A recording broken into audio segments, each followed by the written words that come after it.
I'd like to begin by acknowledging that I stole the title from the magazine, The Canadian Mennonite. So if you haven't read July's issue yet, you should go back and read it. And if you've already put yours in recycle, I think our library still has one. But I will read the first few paragraphs from the editorial. According to lore, when map makers of old reached the end of their knowledge, the edges of the territory from which humans had returned alive, they drew sea monsters on the map and wrote, "Here be dragons." These were uncharted waters, literally. Ahead lay danger, adventure, and possibility. Many churches, including the Mennonite Church in Canada, face the uncharted waters of secularism and scandal, scattered attention and altered loyalty, rapid change, and often smaller numbers. And to be fair, the editor says, some churches are bursting with fresh energy in young people. We want to face the future with hope, but we remember the good old days and the present feels less robust. We fear what we will find if we turn on the lights to look at the true state of the church. We feel deep pain that our children and grandchildren have drifted from church. We are afraid for the church in the next generation. We are worried the furnace will die. We do not know whether these are growing pains or perhaps a death rattle. Neither did our forebears 500 years ago.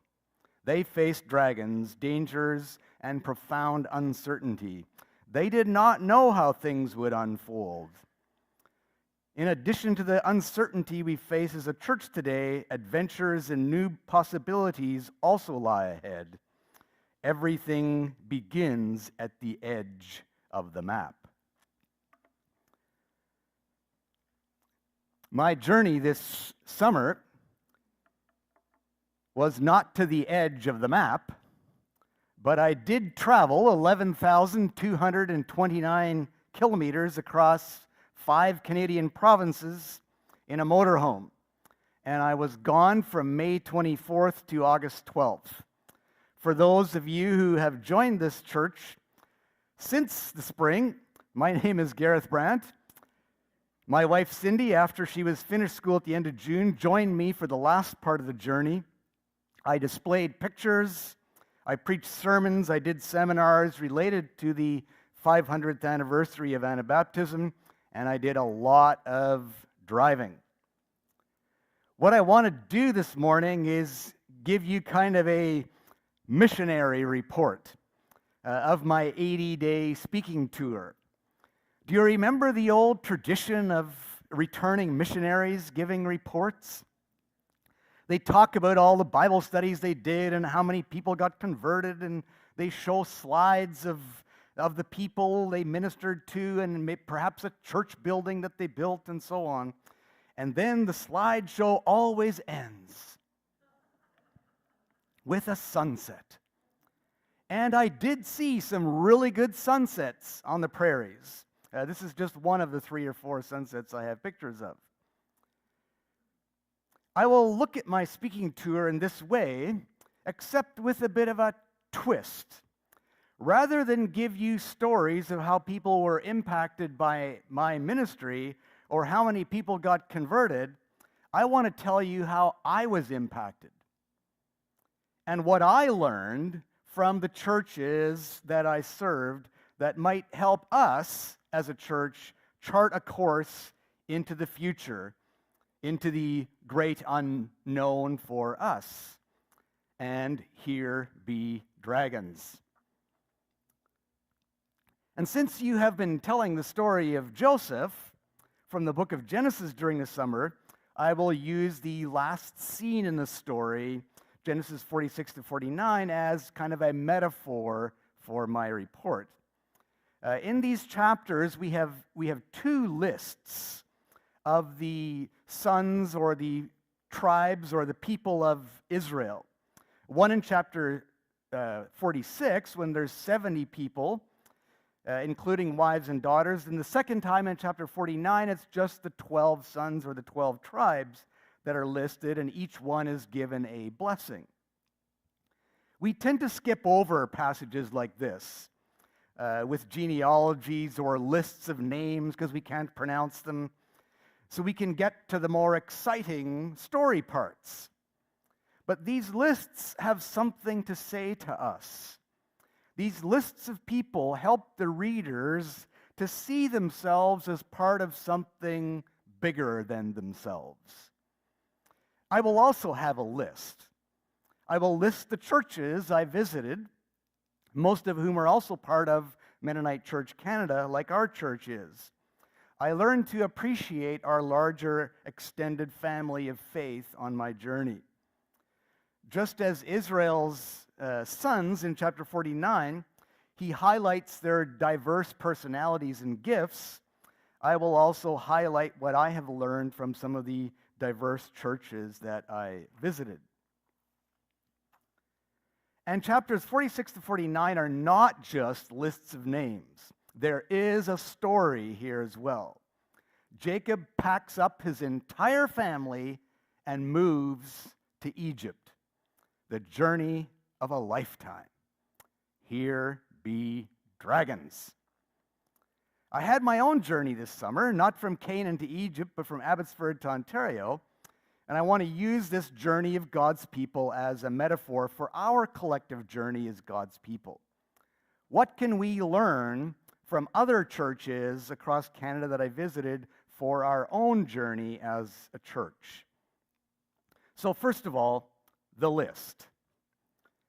Not counting the 129 churches and over 400 people at the national gathering in Kitchener, I connected with 20 Mennonite churches and addressed over 1,400 people. Audiences ranged from 10 to well over 200. The first church was Kelowna First Mennonite Church in Kelowna, of course.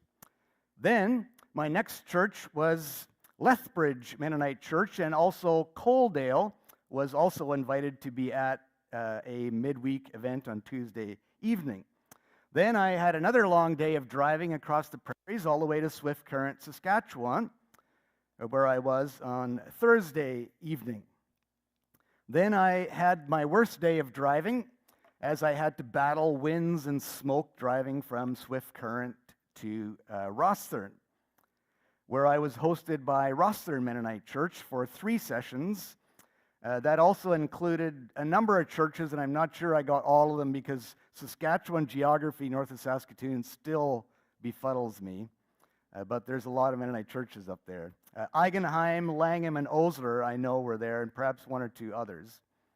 I also spoke at Rosthern Junior College, which is a Christian high school like MEI, and also at the Bethany Place, which is a residence for seniors. Thank you, Dolores, for that connection with your sister, Naomi, there. Oh, no, that's Saskatoon. Sorry, I jumped ahead. Also at Rosthern Youth Farm Bible Camp, where I spoke to the internship group that they had. Then we go to Saskatoon, where I was at Bethany Manor. And I was hosted by Wildwood Mennonite Church for 3 sessions, and that also included Aberdeen, Saskatoon First Mennonite, Nutana Park, and of course Bethany Manor, as I mentioned before. I also found out that the Saskatchewan MCC relief sale was happening that weekend I was there, and I didn't have anything on my itinerary, so I set up an Anabaptist 500 table at the MCC sale in Saskatoon.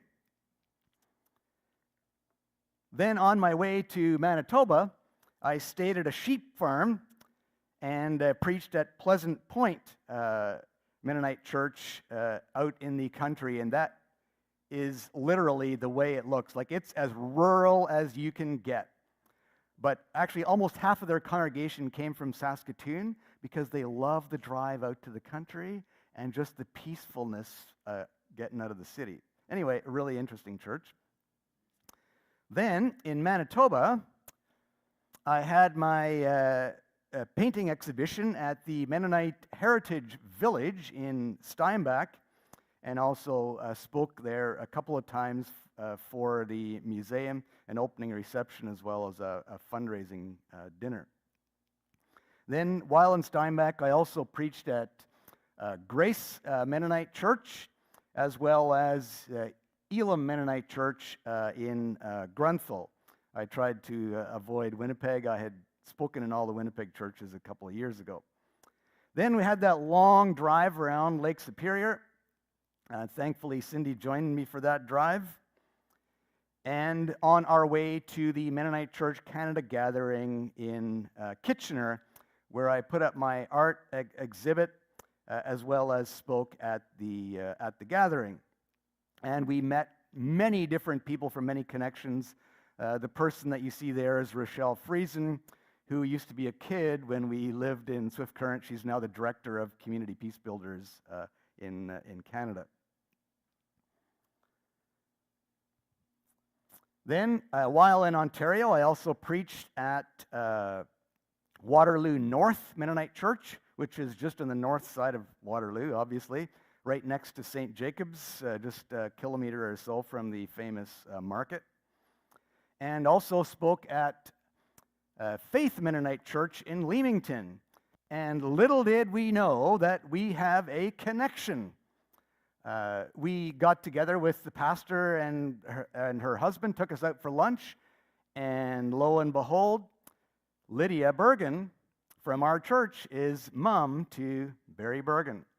So pretty cool connection that I was not aware of when I left here on the tour. It was really, really neat to make friends with them. Then the last church I spoke at was Mount Salem Church, an Anabaptist community of faith, hope, and love. And the couple that we were standing with were in our youth group when I was a youth pastor there from 1986 to 1988. And they actually had a reunion of the youth group from 40 years ago or so. Anyway, shows our age. Then on the way home, I stopped again at the Mennonite Heritage Village in Steinbach for their Pioneer Days, and I did 5 times over in full Menno Simons costume, from the violence of Munster to the peace of Menno, at the Peace Garden on the grounds there for the long weekend in August. Altogether,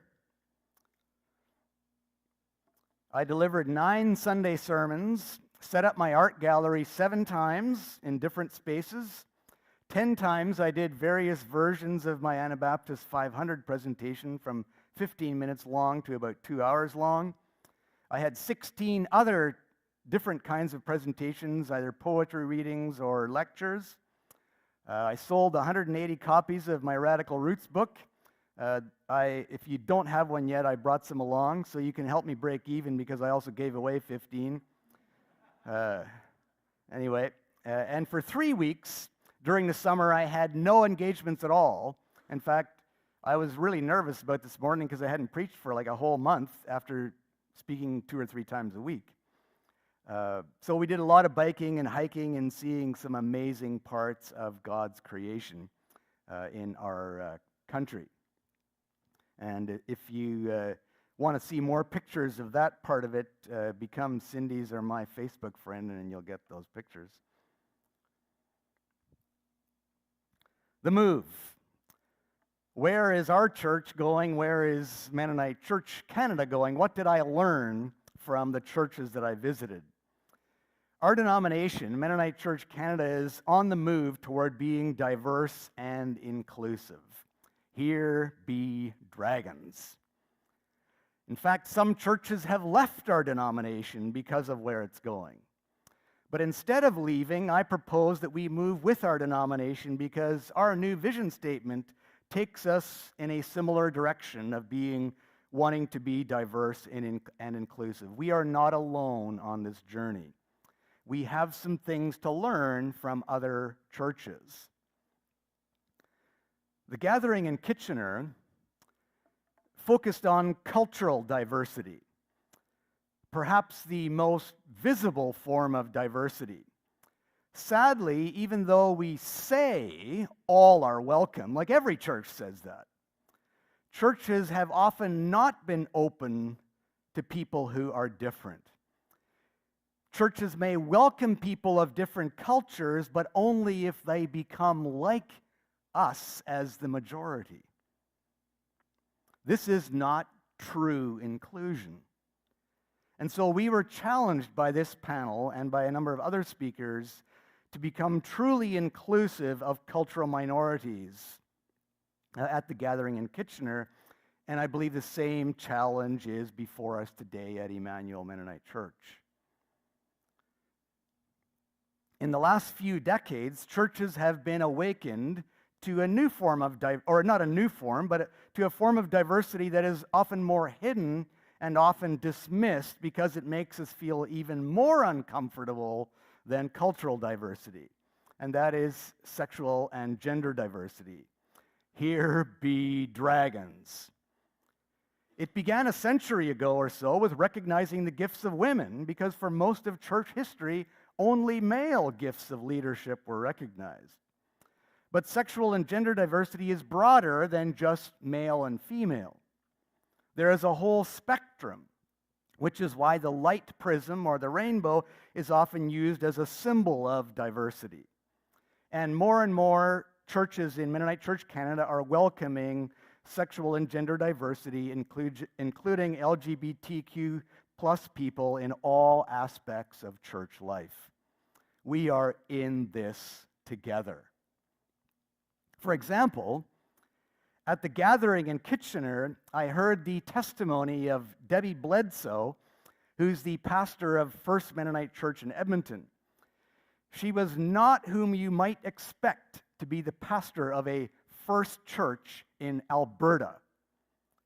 She's young, American, married to another woman, yet more enthusiastic for Bible study in the church than anyone else I've heard in recent years. She inspired me and challenged me in my own complacency that I sometimes have with reading the Bible and participating in church. A second example comes from Wildwood Mennonite Church, which I introduced a little bit in my earlier story. They have deliberately had male-female co-pastors for some decades as a way to embrace sexual diversity. Presently, it's co-pastored by actually two of my former students, Joe Heichman, who was in a summer seminary class in Elkhart, also formerly associate pastor at where Ingrid used to be the pastor at First United Mennonite Church in Vancouver, now Peace Church on 52nd. And, of course, Lizzie Schrottner, who I introduced to you before, who was my student at Columbia Bible College. The Sunday before I spoke there, they'd had a credentialing service for a member of the congregation who was a chaplain to queer seniors. It had been a highlight to support and affirm someone for this very uniquely niche ministry. And so they left the rainbow ribbons up because it also symbolized the next Sunday when I preached was Pentecost Sunday, where again the church is opened up to new and different people that had not been part of the church before. As well, it seemed to fit my art piece, the Rosetta window in Strasbourg, which symbolized the diversity of the Anabaptist family around the world. Another example is Waterloo North Mennonite Church, where I met one of my heroes, Palmer Becker, also has a BC connection, used to be the pastor of Peace Mennonite Church in Richmond, and author of one of my previous textbooks, Anabaptist Essentials. I was so nervous that he was in the congregation, I got tongue-tied and called him Parker Palmer, who, if you know, he's another famous author, but not the one that was in the church. And his wife told me it's not the first time this has happened. But I was kind of embarrassed and put in my place that I was so excited when I saw that he was there. Anyway. But what is most important about this congregation is how they celebrated various people and their milestones in the congregation, kind of like how Rachel did last Sunday. In this case, there was the marriage of a young man in their congregation to another young man. It was just normal. The sky didn't fall. There was no big fuss. They were just celebrating the milestones of other people dear to them, including gay marriage. Hopefully you noticed up here the wonderful statement that they had in their church foyer, which they lived out even in that short milestones time. The last congregation is, sorry for that our face is so big, but I tried to capture that slogan in the back there. Mount Salem Church, an Anabaptist community of faith, hope, and love. This church is not part of our denomination, but I was the youth pastor here for 2 years, almost 40 years ago. The first person we were introduced to when we got to this church was the projectionist. Pretty normal, projectionist and sound person. The projectionist was a trans kid who had been welcomed into the church for who she was becoming. When we were there some 40 years ago, this was a very, very conservative Mexican Mennonite congregation, where I had gotten in trouble for introducing youth to Christian rock music, and Cindy got in trouble for playing the piano too loud. And now, what did we hear as I walked into the church but a rocking praise band blaring from the speakers? I was in shock. I had to quickly revise my opening words to my sermon. How did this happen in such a church? Well, it took a generation or more. The journey is long, the journey is long. During our 2 years there, the church grew from about 50 or 60 people to over 150 in those 2 years. They were wonderful years.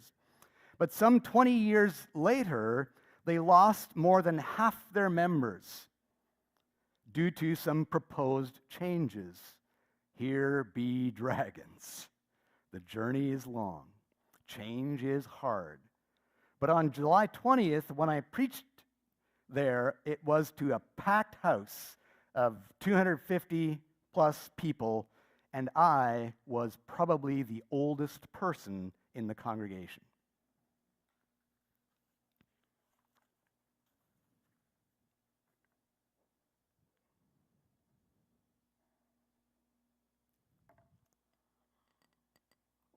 Just as Jacob's family packed up everything and moved to another country, so we too, as a spiritual family, are packing up and moving into new and unknown spiritual territory.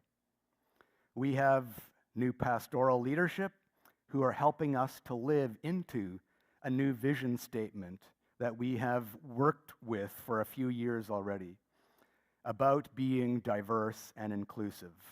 Here be dragons. Yet, we are not alone. Other churches in Mennonite Church Canada, like Wildwood Church in Saskatoon, First Mennonite in Edmonton, Waterloo North, Mount Salem Anabaptist Community in Ontario, have gone before us and shown us a way. And most importantly, as God spoke to Jacob in a vision and promised him in chapter 46, verses 3 and 4, I am the God of your ancestors. Do not be afraid to make a move. I will help you to prosper. I will go with you. And we have the same assurance from God who says to us, I am the God of your ancestors. Do not be afraid to make a move. I am also the God of your descendants who will follow. I will help you to prosper. I will go with you. Come, Holy Spirit, move in our midst. Amen.